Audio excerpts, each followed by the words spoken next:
Hey, this is Anney. And Samantha. And welcome to Steph I Never Told You, a production of iHeartRadio.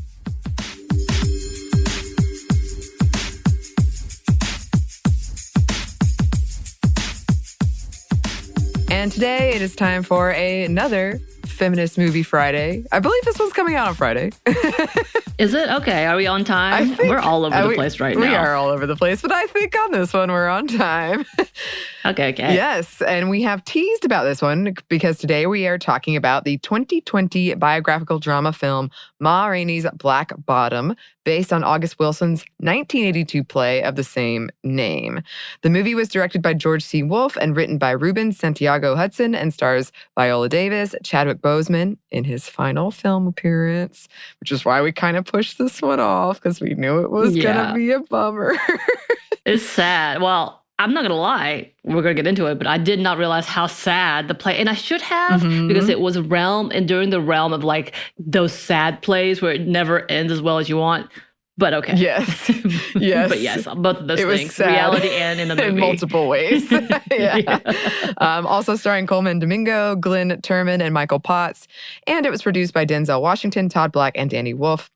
It received a lot of praise, acclaim, and awards when it came out, including being named as one of the top 10 movies of 2020 by the American Film Institute, and 5 Oscar nominations, including Best Actor for Boseman, Best Actress for Davis, and it won the Makeup and Hair Styling and Costume Design Award of the Oscars. We talked about that in our Women Achievements of 2020 episode.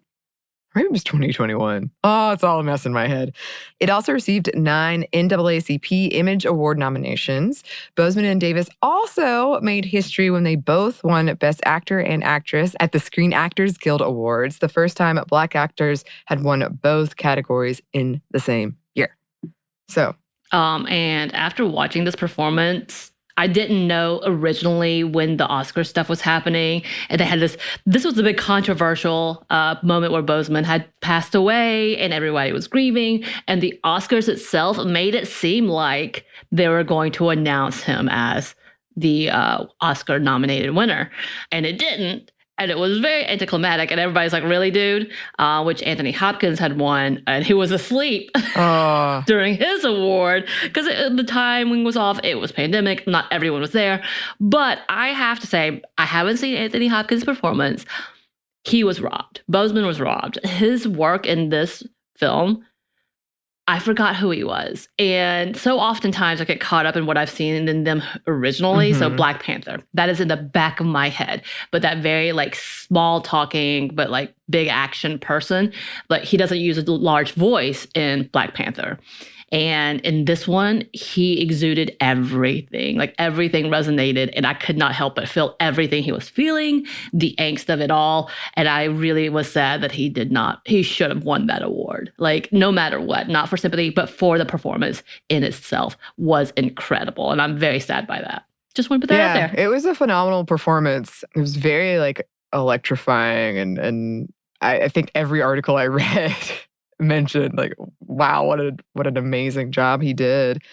And all of the performances were amazing. And I was really impressed with, I loved the costuming. I loved the hair. I read an article right before this about Davis being very insistent on capturing that look and how they were able to capture that look of Ma Rainey.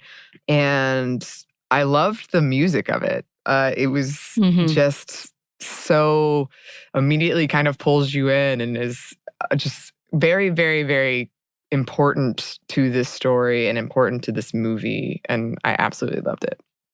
And the person in charge of the costume, Ann Roth, was so meticulous. Even Davis was talking about how during that giant tent scene, which we're going to talk a little bit about, it had over 100 extras. Roth would go around per person and make sure whatever they were wearing was to the T as that timing. And she talked about how she was big into research and refused to do anything before she researched all of that time period and all of those individual people, and talked about the suits for the men, talked about the dress for Ma Rainey, like all of those things. And the two of them were really great in collaborating. And yeah, that definitely needed awards. It also kind of was like, man, you had this fantasy about the 20s, but we also know, yes, it was not a good time to be a person of color in general, especially Black person. But the beginning and the change, and I didn't really think about the Great Migration, and I forgot about that. We had a comment, like, we talked about studying the Black history and what that looks like. I know we don't talk about the Great Migration and what that was, and still the overall segregation and racism that was happening, even though it's supposed to be a better opportunity. And I really am glad that we got to see that perspective here in this conversation. And I will say, like, watching, there is a making of. So if you get to watch that, it's on Netflix as well. It's really great. Like, it's just like a 20-minute documentary about the process and what they were doing.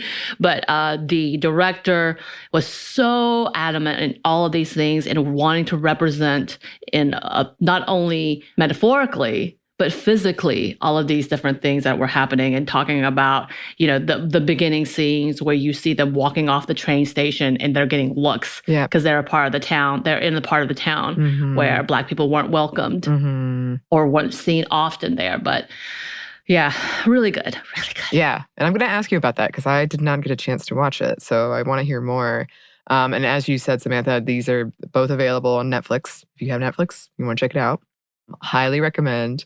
And I know that scene, the opening scene you're talking about, I really loved, and they were talking about, it was something we've discussed a lot, is, not only showing this racial tension that was just, inherent in the lives of Black people, but also joy and the power of music. And that scene was it had both of them kind of side by side, and it was really powerful. All right, so let's go over the plot really quickly. The story follows influential blues singer Ma Rainey, who's played by Davis, and in particular, a dramatized studio session that took place in Chicago in the 1920s in the summer, very hot.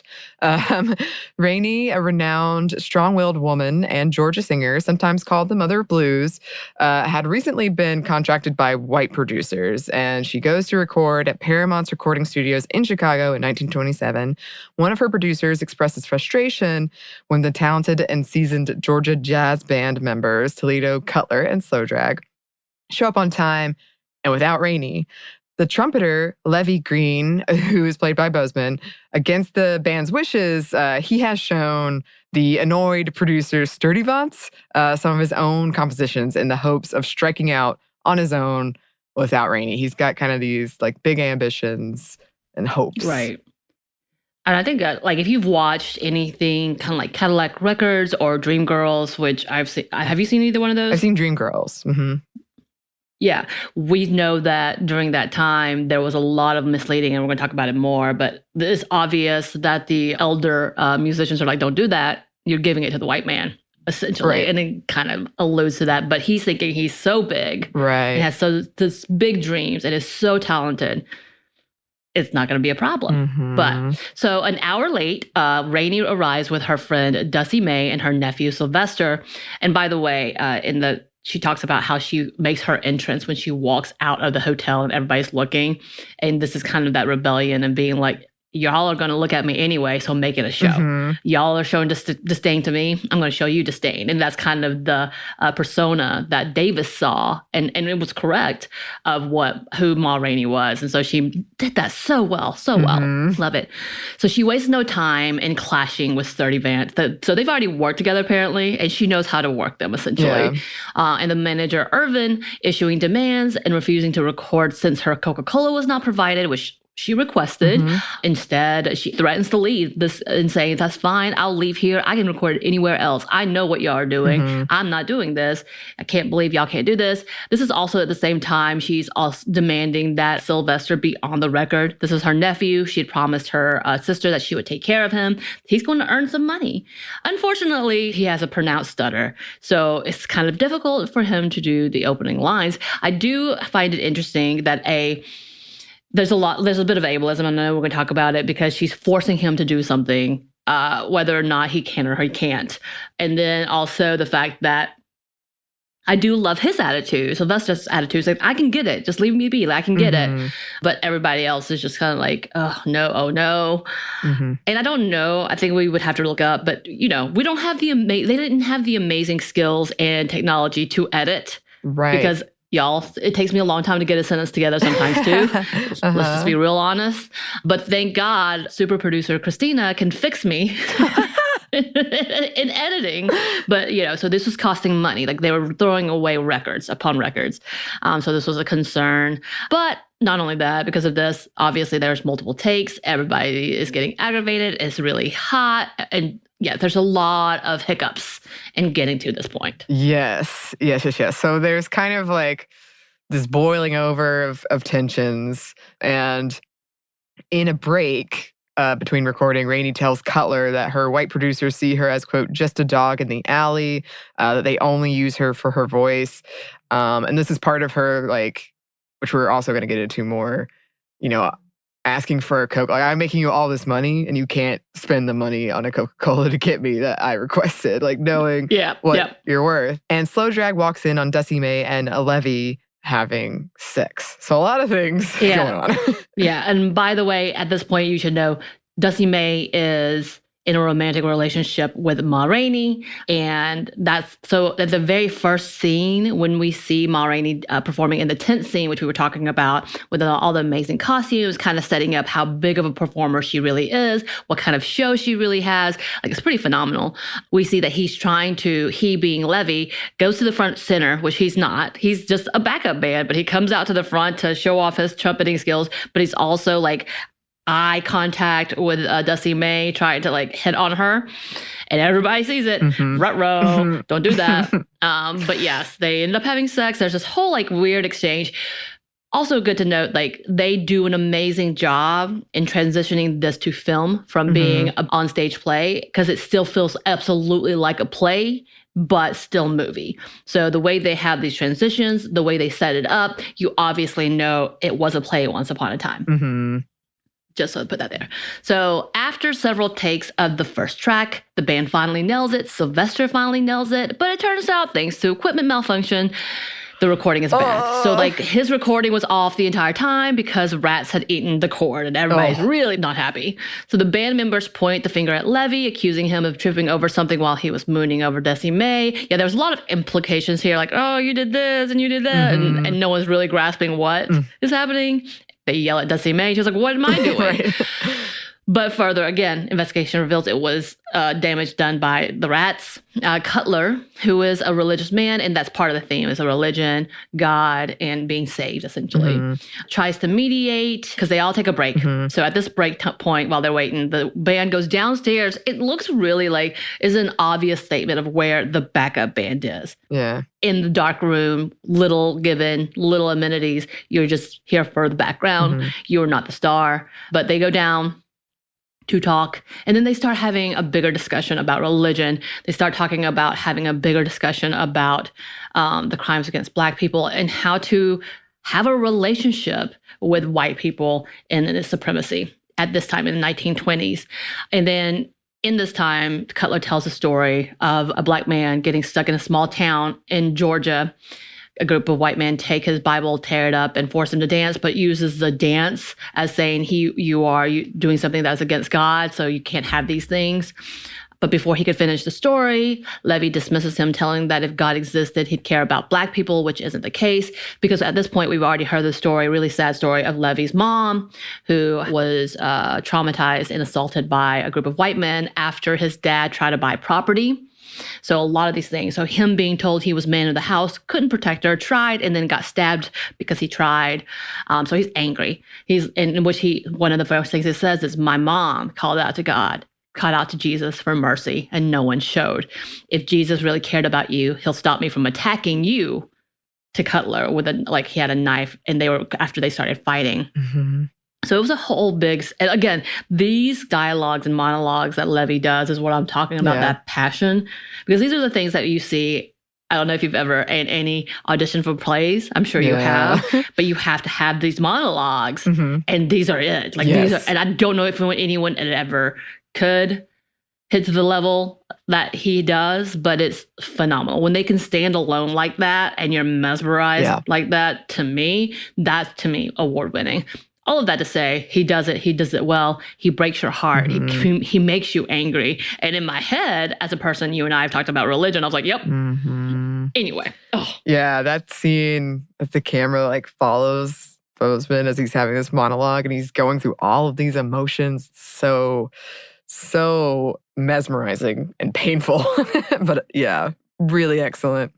Okay, so the band finally finishes the recording session, and after they are wrapped, Rainey fires Levy. And they've kind of been at odds this whole time because he said, like, I can improve your music. He's got this thing with Dusty May, like, kind of the whole thing. Oh, and he was really adamant that Sylvester not be on the album. Ma Rainey believes that his ambition and his recklessness and his attitude are harmful for the band.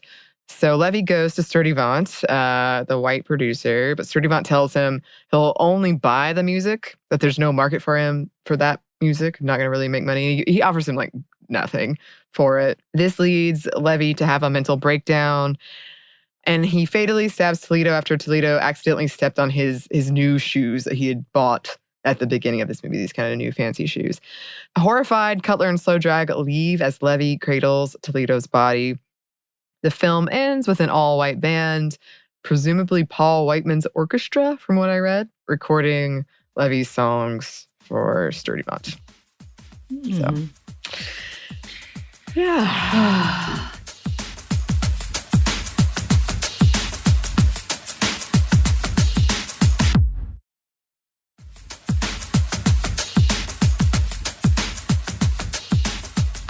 Yeah, that ending, I will say, again, it felt very Arthur Miller-esque. And I'm not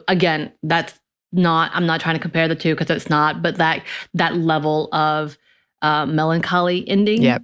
But it rang true. I think there's also a conversation, and we're going to talk about this in a minute, but the idea of finding Black joy, I think that's a big conversation in the Black community today, because more oftentimes that we have this need to see the sadness and the torture of Black communities and Black people, which is kind of the whole slavery story. Is like, okay, at what point are we exploiting their pain? And absolutely.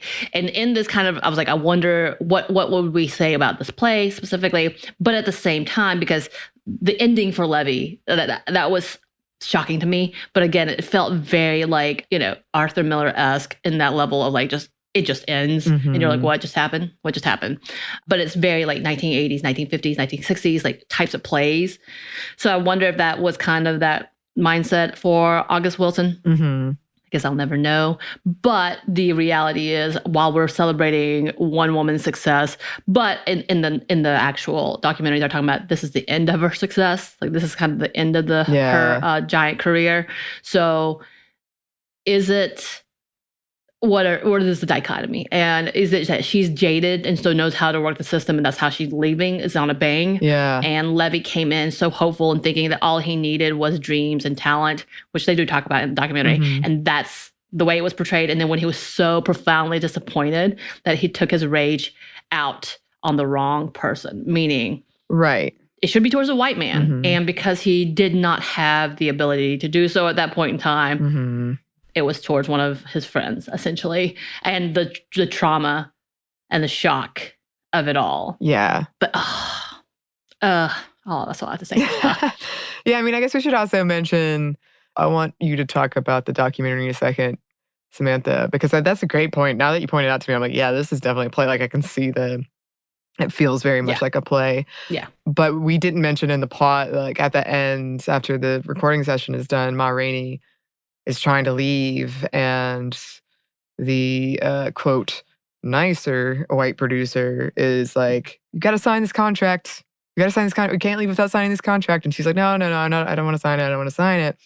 And he eventually just really pressures her into it, and she it's not like she knows what she's doing, but it's definitely that feeling of resignation of like, guess I'll sign it. Well, it's also a plot point in understanding that she knew not to, because it was the release forms. Like, sure, that you can have it, but you can't release it, her music, without her permission, which I'm very surprised that they had that during that time, because they did so much to take advantage of the Black community, Black artists, which was a big theme, that she had been so jaded and so screwed over by the white people. Yeah. And her giant conversations in that is gorgeous. Davis's performance in that she waited to the last minute because she knew how many times that she would have to correct them for not following her instructions or not listening or not following her requests, including the Coca-Cola, which she just finally was tired of them. It's like, fine, I'll get my own, which we have that really uncomfortable scene of the two young black men, her nephew and the other musician, walking into an all-white store and just having a stare off. Yeah. But then also the fact that she demanded pay for her nephew and they were going to take it out of her check instead of just paying them. She was like, oh, hell no. Essentially, it was like, no, this is, if I wanted to pay him with my own money, I would have. You pay him. This was my demand. And because she had not signed that release form, they came in pretty much saying, oh, I'm so sorry. I'm so sorry. And of course, the producer dude was really skeevy. Throughout, like that, he is purposely that character. And to be fair, I feel like that's realistic portrayal from the 1920s and what we know of today when it comes to, and we see it. We see the practices of executive producers taking advantage of contracts and of musicians because of their ignorance of not knowing how to read a contract. We can say that about being podcasters, and we've talked about this, having ownership. We are not oppressed like the Black community. Absolutely not. But just being in this field, you and I, we have learned through others of the mistake of the power of the contract and not being able to understand we need to negotiate from up front, but not being able to because we don't have name recognition. I think that's one of the things you and I have talked about many times is how do we handle this contract thing? Because we're not celebrities. Celebrities can demand things, which is like, great, you get all this. Us as like indie-ish, then I say that with quotes, unknowns can't. We're just grateful to be here. And essentially that's kind of what happened with our predecessors. They were so new to this field, they didn't know what this was. So they had this giant contract, and instead of being able to renegotiate, they just got bought out. They were suppressed and essentially controlled by those contracts. So we see it today. So I can't imagine how awful it was for them, especially during the 1920s, especially during segregation, and not that that's not happening today. Little too reminiscent, I think, to what was happening to them and how often they were taken advantage of.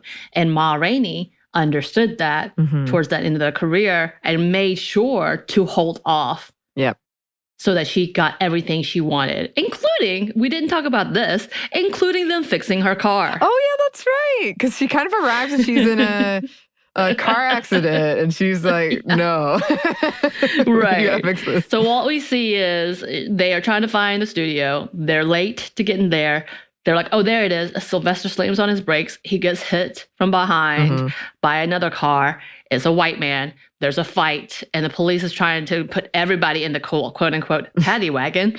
And the producer, it's actually her agent. Irvin is her agent, is able to smooth it out and is also getting her car fixed for her while she is recording. So, yeah. Get it, Ma. Yes. And we are going to talk about that more. But before that, I would love if you could go over kind of some of the high points of the documentary, Samantha. Yeah. So as I'm watching it, of course, Denzel Washington, Viola Davis, all of the other players are in there. Glenn Turman is actually the one that kind of narrates the entire thing, which I was really glad to see. I love him. He is one of the bigger classical actors that I've seen throughout a lot of times. He was on a really big Criminal Minds episodes where they talk about racial segregation and him growing up in a really racist state and what that looked like and finding vengeance and anger, rightly so.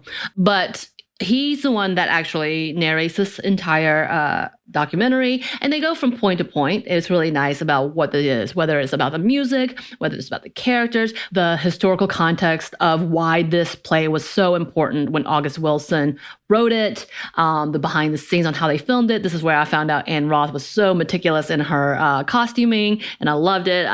Denzel Washington, I call it Denzel. I hope you don't mind, Denzel. And he is absolutely that smooth executive producer who's like, I'm just glad I got to be a part of this. Sure. I'm just glad we got to bring this out on stage, like all of those things. It was quite delightful having each of the actors talk about their characters and why they felt it was so important. It was really beautiful to see.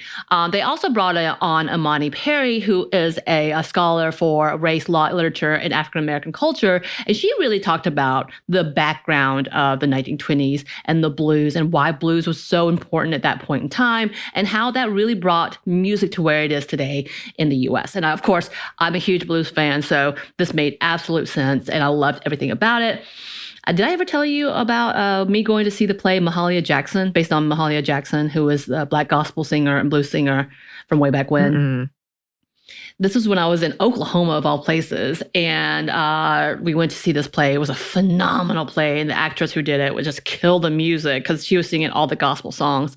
But it was very reminiscent to that to me, in that they were talking about just the Black community, the enslaved people, really bringing music to where it is today and how important it is and how often it has been taken over by other non-Black communities. And I include everyone in this. It's not just white people, but how it's been taken over. And she talks about the fact that how it translated to what it is today. So it was a really great documentary on what it was. They talk about, of course, Boseman and how well he did in the performance, and they kind of give an homage to him. So this was filmed after his death, and it's just like, Yeah. I really wish he was there to talk about the level that he took it to for these characters. But yeah, it was really good. I think it was very short, like 20 minutes long, if that. Y'all should watch it if you watch the Ma Rainey, because I think it's really great. We need to understand, as you and I have talked about before, the history of it all. This is a biography. This is about a woman who should have been known but wasn't really known. Bessie Smith came out around the same time, which we hear her name come out around the same time, and she was bigger than Ma Rainey. Their style wasn't too much the same, but they were doing blues. And even to the one point, they said that Ma Rainey really influenced Bessie Smith's music. We don't know that for sure. I think one context is, yes, they definitely interacted and were together and may have been friends, but we don't know the context of that. But technically, I believe Ma Rainey was before Bessie Smith when it comes to the performance layer. But yeah, so it talks a lot about that historical level as well. And of course, we have, yes, the conversations that Viola has about how she wanted to look and why it was so important that she embodied Ma Rainey the way it was, and that it was for her because she was a boss. Like, and it comes down to the fact that she understood how to play the game. Unfortunately, that's what it's called at this point. In the end, and why it was so important that she hold to that, and why this one small scene that we see, because it's just one day, we're seeing one day, why it was important. And then also just trivia stuff, Wolf really took some, he definitely kept the Broadway portion to it, and then the play portion to it, but he talked about the fact that he changed the seasons to summer because he wanted that, what you talked about, how it was so important to see not only were they frustrated, but they were hot. They were in this type of scenario. Chicago's really ridiculously hot, and what it looked like for them to be all in a sweltering room, everything bubbling over, including the weather and the tension. So he did that on purpose. The scene in which we see Boseman kicking the door, thinking that he's opening the door for himself, but then hitting a brick wall. And he was like, that is absolute metaphor to a lot of the Black people today. Thinking that you have an opportunity, thinking you have a heads up, thinking that this can carry you so far, but you have a wall, and that usually is systemic racism, whatever it is. Yeah. But like it's definitely like it. If you get a chance after watching the movie, you should definitely watch that documentary. I think it's always good to see a perspective from the originators. So there you go. Yeah. Well, thank you, Samantha, for that recap. And yeah, I was going to mention that because so throughout. When they're in this kind of basement area that, as you say, is sort of like this where they put not the star performers, and that's where a lot of these like intense conversations happen. There's this locked door that they keep, Levy in particular keeps like trying to open, and at the end he finally like breaks it open in his rage, and it's just a brick wall, which was a very I thought powerful metaphor of fighting and fighting and fighting to finally open this door, and there's just another obstacle in your way. It goes nowhere. I also wanted to touch on, as you said, it's like the music was so powerful and important in this movie. And August Wilson was very vocal about how much he loved blues and how much it influenced his work and how impactful he thought it was. And it's just almost a character in and of itself in this movie. It was really beautiful. And I like how they comment on it directly. Like some character, I believe Ma Rainey even says, like, they call me the mother of blues. I'm probably not. People have been doing it forever, but I'll accept it if they call me that. Like, okay. Yeah. Yeah. There has some amazing quotes about that. One of my favorite lines is when she says, the blues helps you get out of bed in the morning. So at this point, she's talking about how they're sitting in silence and how much she hates the silence. But even in silence, there's music in her head. Mm-hmm. And then talking about why blues does this. And it's just like, the blues help you get out of bed in the morning. You get up knowing you ain't alone. There's something else in the world. Something's been added by that song. This be an empty world without the blues. And I was like, damn. Yeah. Like, yeah, absolutely. Absolutely. It changed so much of the conversation. And I was like, no, yeah, okay. That's it. That's the line. Yeah. Yeah. And I think, as we've mentioned several times in this episode, the opening scene it's one of the reasons it hits so hard is because there's this sort of implication of fear and like these dogs running from a train. And then the camera comes to this big tent and there are all of these people gathered there and Ma Rainey is singing. And that's something we've discussed a lot, is the power of music for people who have been oppressed in finding that joy and finding that community in protesting. That's something that you and I have been talking about a lot lately with these songs that were so powerful and touched on things that were so painful.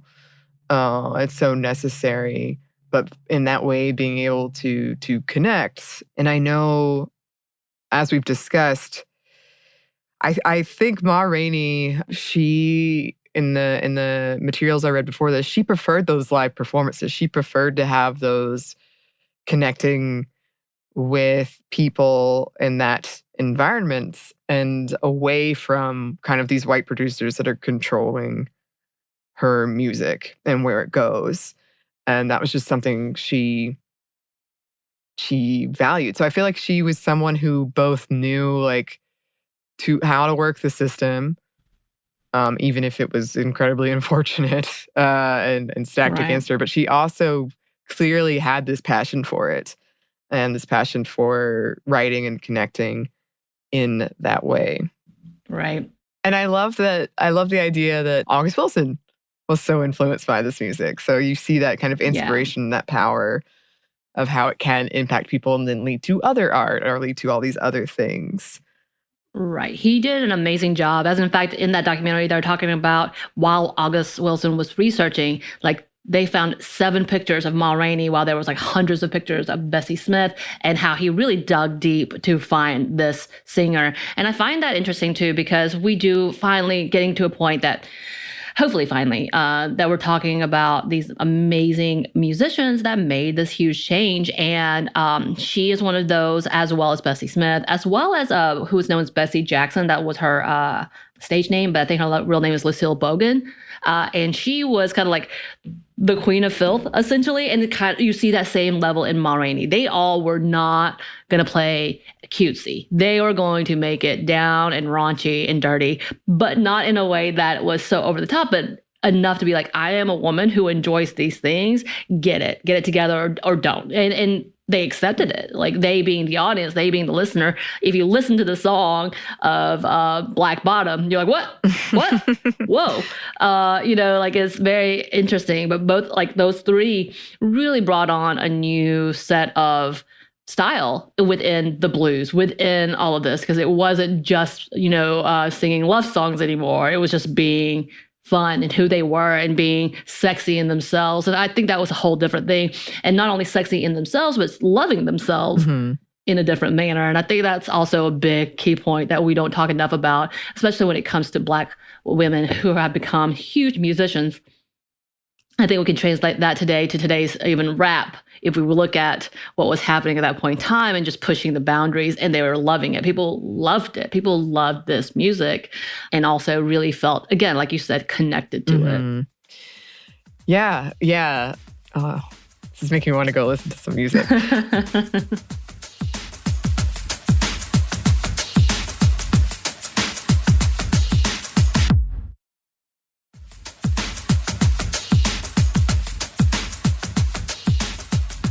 Also, we did touch on this earlier, but wanted to mention this whole idea of knowing what you're worth.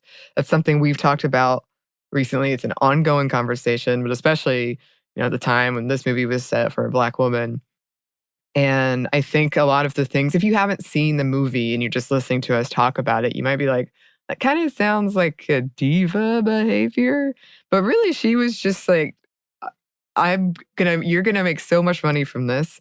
I've requested this. I know you give it to a white artist, and now you're making me feel like just by like asking for what I'm worth, like not even that, but like the bare minimum of what I asked you for, and you're making me feel like I'm being a diva for it, like a Coca-Cola on a hot day in a recording studio. You can't do that. Right. I mean, essentially, this is also the narrative we have when they're weaponized language against Black women, calling diva, calling them angry, all those things. This is kind of that narrative. When in actuality, Ma Rainey had to be stern to tell them what she wanted, and they weren't listening. So it got to the point that when you say it the third or the fourth time, you're starting to get angry. And I get that. I get that completely because you are being ignored. And by the time either you slink away and let it be, or you fight for it. And that's where she was. And I think that's absolutely the key point. As in fact, she talks about, I know when they leave here, they're going to talk all this trash about me. They're going to say all these things, call me all these names, but I don't care. Like, I really want to get to that point where I don't care that you're trash talking me. Because I finally stood up for myself, instead of caring about what you think about me, where we shouldn't be. And when it comes to Ma Rainey, she's already been there. She's already seen how much money they're going to make off of her. She already knows that they're trying to take advantage of her. So therefore, she's tired. And so when she asks for something and you don't have it, and she has to repeat herself, I'm angry. And I mean, that,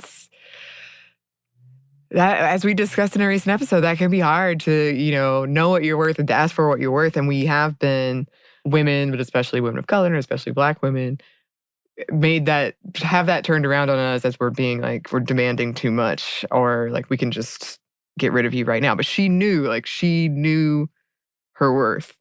And that's not easy. And I'm glad that she did. Yes. But that also leads into our next theme we wanted to discuss, which is appropriating Black culture, not giving credit where credit is due, or taking credit for Black culture, because that is definitely like the whole arc of Levy's character is really hammering that point home, that he had this talent and he had these dreams, and I guess you could say, unfortunately, like, even though he felt so at times, he and Ma Rainey clashed. He was just so ambitious, I guess. I don't know if lost sight is the right thing, but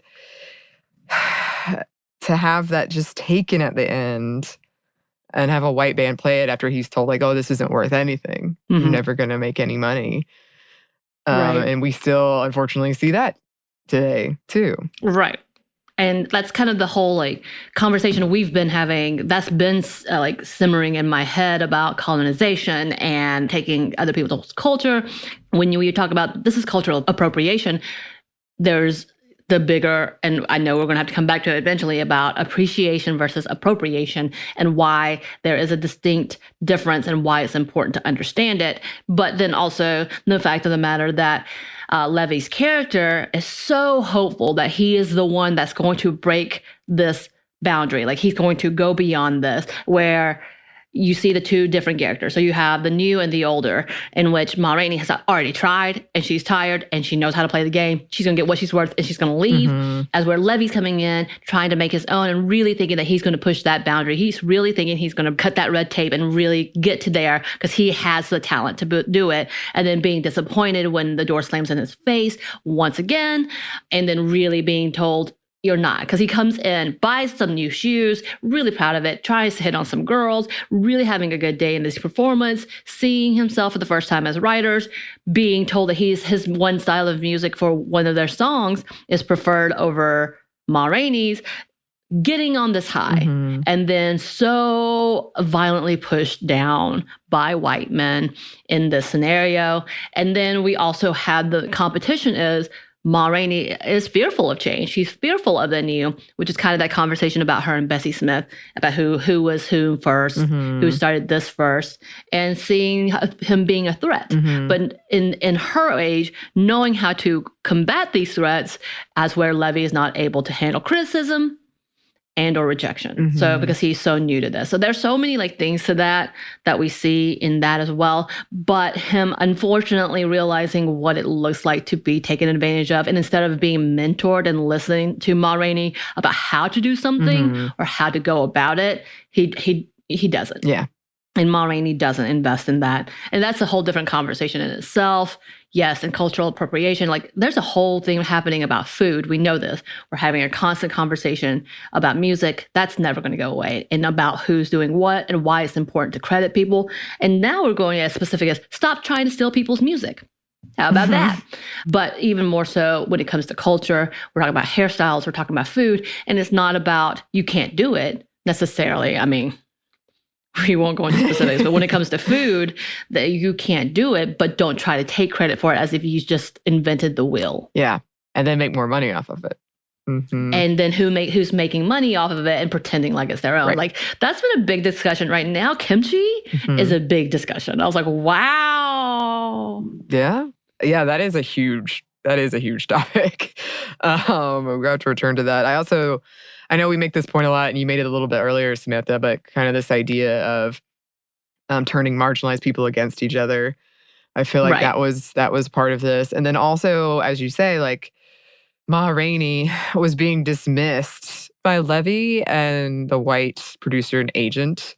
Not so much the other band members, but like she has been in this game and she knows what she's doing. And they're both kind of like, both parties are kind of like, no. And she's keeps having to say, we're doing it my way. Like, I know what this is. I wrote this music. Like, don't come in here. Right. Which is also a theme we see time and time again. Right. Yeah. And I think, again, it is that thing that she's tired and she no longer gets any and therefore she's just going to tell you, stop it. Right. But yeah, that was something else I took note of, as I just felt like she wasn't getting the respect that she deserved. And then also racial and intergenerational trauma. The whole Levy's story is like that. In a nutshell, it encompasses that so beautifully and so painfully, because you see those sides of him as being like so ambitious and so like, I'm going to break this. I'm going to rise above all these obstacles. And then he has that moment that's so raw and so painful where he talks about this trauma he went to and how it's still in his mind and how it informs how he interacts with the world and how he interacts with white people specifically and how he thinks he can win this game by knowing that, which I think he said something along like smiling in his face. Right. Saying yes, sir, and smiling in his face. And then seeing that, how that ends up. But that's just throughout. And like even throughout the entire movie, there's just, like you said, like when they went to go buy the Coke, there are these moments of tension. Like you can never escape this kind of white supremacist structure. Right. Like even if you have like this good moment, the next moment. I mean, that's kind of the whole point with the Great Migration is they were told there's opportunities, the North accepts you, you will find new ways. And for Ma Rainey, and this was part of the documentary when they were talking about it, is that she knew how it worked in the South. So she had her hub of people and she knew how to maintain and control that. Coming to an area that says, we're so welcoming, we're so open, and then coming in like, oh no, these are new rules to play by, but the supremacy is still here, and trying to navigate that was harder for her. Because, and I thought about that. I was like, yeah, that's absolutely true. In my own small world, I knew one thing. I got into a bigger world. I was like, oh, this is not how this works. What's happening? I was good over here. I knew how to work that system. I knew how to maintain in the system. Now this is a new system, which you gave me false hope and it's not here, and I still have to be on guard, because if not, I'm going to be raked over the coals somehow. And I think that was another part of that conversation that we saw at the beginning when we talk about come to the north, come to Chicago, come to here, and we'll help you get a job. Everybody's welcome, and that's not true. Right. And then to wrap up here, I want to touch on these two things very quickly because they weren't major themes in it. But as you said, there was some like ableism around Sylvester about his stutter, and when Ma Rainey is first like, he's going to do it, he can do it, and Levy being like, he can't do it. So you got kind of those both angles where I feel like Ma Rainey was pretty supportive. Yeah. Even though, there can be that angle of maybe he didn't want to do it. It seemed to me like he wanted to do it, and she was like, you can do it then. Like, right. But that's absolutely not always the case. Right. But yeah. And I think the bigger picture when I was talking about is that we often see in these movies, and not just these movies, we often see in media in general, in any entertainment, that there is that the disability is bad, and to overcome it is to win, and that's the overall goal. And that's not the truth. When we talk to people in the disabled community, when we see articles, that's not the thing. They're happy. They're happy. The reason they're unhappy oftentimes is because we, the abled community, would think, oh, poor you. Right, and then realizing, wait, what? Well, this is not okay. Just accept them. There shouldn't be a problem. Okay, they may have a stutter, but what does that doesn't change anything. Like it doesn't change who they are. And that doesn't have to be quote unquote fixed. Of course, I know once again, those who are in the disabled community do want to change that or do something different from that, then that's fine. That's accepted however it needs to be. But we have to get away from these tropes that there's a better, right, which is the ableist conversation, which, I mean, again, it still was like, oh, I'm really glad Ma Rainey loves her nephew to want to be patient with him and work it out with him. But let's just also recognize it's okay to have a stutter. It's not a big deal. Right. Yeah, exactly. And then also, so the first time I watched this, I thought Ma Rainey comes in with Dusty May and they have this moment. I was like, are they romantically involved? And then I got confused throughout the rest. And then I was researching Ma Rainey, and then they said she was queer. So there was that element in there that I would like to look more into, because I think we should come back and do kind of a biography. Or something. I think we should do some. I think we should too. I think it'd be great with her, Bessie Smith, and Bessie Jackson. I think we should do Mahalia Jackson, all of them. I want to talk about all of them.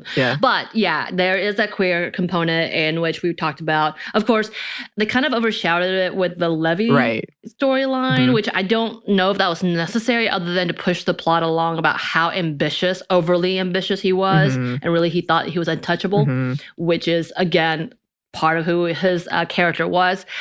Poor Dusty May just kind of gets thrown all about. But I think the big question, so apparently the reason she got her name Ma Rainey is that her and her ex-husband were Pa and Ma Rainey, and they did minstrel shows together.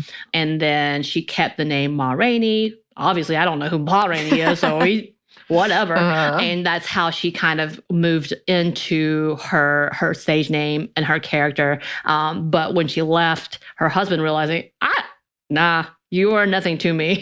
Not that that's why she left, but like it obviously fell apart. And then she ended up, coming out as queer, because she didn't hide it. She really didn't. So that was kind of interesting to see. Yeah. We'll have to return to that. I would love to do all those musicians you mentioned. That'd be fun. In the meantime, if you haven't watched this movie, the documentary, they're on Netflix, go seek them out. Really beautifully shot, beautifully acted. I loved the costuming. Oh, so good. It was so good. The music, phenomenal. Go check it out. And as always, if you have a recommendation for our next movie, you should send it to us. You can do so at our email, stuffmediamomstuff@iheartmedia.com. You can find us on Twitter @momstuffpodcast or on Instagram @stuff I never told you. Thanks as always to our super producer, Christina. Thank you for making us sound good, Christina. Yes. Thank you, Christina. And thanks to you for listening. Stuff I Never Told You is a production of iHeartRadio. For more podcasts from iHeartRadio, visit the iHeartRadio app, Apple Podcasts, or wherever you listen to your favorite shows.